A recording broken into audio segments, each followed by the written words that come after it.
Wild Bill on Demons. Demons. For the last 30 years I have gradually trained myself to fight demons with sword, reflexes, and resolve. At the cusp of my manhood I truly believed that this was how it was done. A hero would ride forth and smite demons to the ground. Perilous, horrendous, staggering back bloody, but triumphant at last. A good sword? You youngsters don't believe in the sword anymore. The sword's mystique ended when the halberd pike square was finally supported by masked musketry. In faraway Nihon, Oda Nobunaga, one of the three great unifiers, was using masked musketry to murder the cream of Takeda cavalry, many of them sword or nagamaki armed, about 1580. By World War I, 1914 to 18, the halberd had been amalgamated with the musket into a bolt-action rifle mounting a bayonet at its business end. One soldier could now, it was believed, do it all, as long as he stood in a mass formation of his identically equipped fellows, blazing away upon command, and then, once out of ammo, marched in formation across a machine gun breeding ground known as No Man's Land, marching into infinity. Most didn't come back from that sort of foolishness. A good sword, however, is not a weapon for arming massed infantry formations. That ancient line of pikes would make pincushions out of individual swords. I know whereof I speak. My ancestors discovered this iniquity when they threw themselves headlong on the linked shield walls of Roman maniples back in 100 BC. Once again, the sword is not a good choice for massed infantry tactics. What a sword is good for, of course, is the one expert against a ragged ragtag mob, or against a single superior opponent kind of fighting, that the old heroes of history and legend are known for.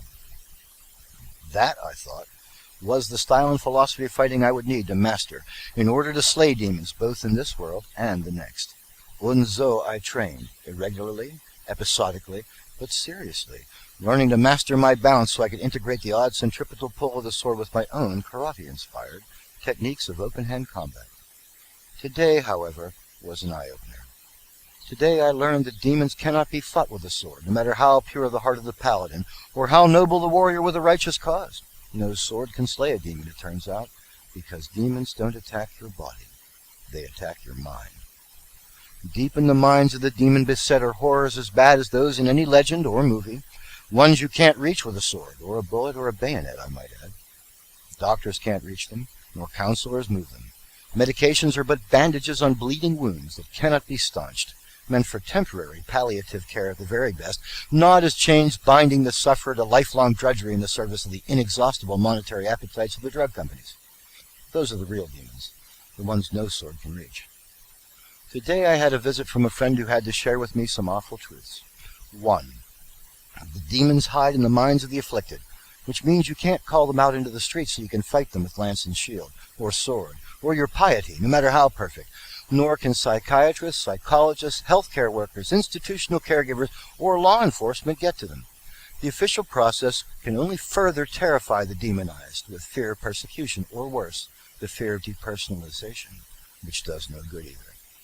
I am so ready for this, have trained for it all my life. I'm ready to slay demons, though only battle will show if I'm tough and mean enough to carry it to the end. Still, I've got some respectable skills and a few killer moves, a good blade, and the will to endure. Bring on a demon, and I will beat it down into the dust. But demons can't be fought that way, remember?